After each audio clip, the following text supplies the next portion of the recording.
Hi అండి, నిమ్మకాయ పులిహోర ఇట్లా చేసుకోండి, చాలా టేస్టీగా ఉండిద్ది.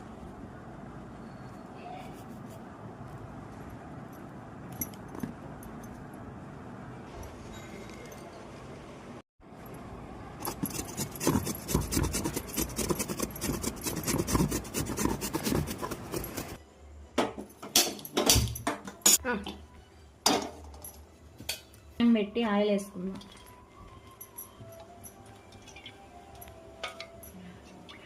ముందుగా పల్లీలు వేసుకుందాం.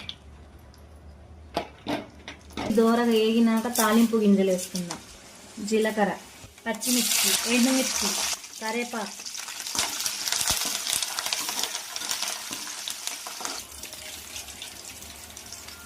పసుపు. నిమ్మకాయ పులిహోర ఇలా చేసుకోండి, చాలా టేస్ట్గా ఉండిద్ది. ఇప్పుడు నిమ్మకాయ రసం వేస్తున్నాం.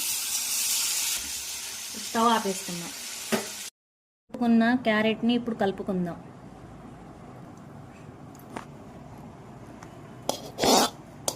ఇది మనం తాలింపు పెట్టుకున్న ఈ మిక్సీ మొత్తం కలుపుకుందాం. ఇప్పుడు మన క్యారెట్ నిమ్మకాయ పులిహోర రెడీ.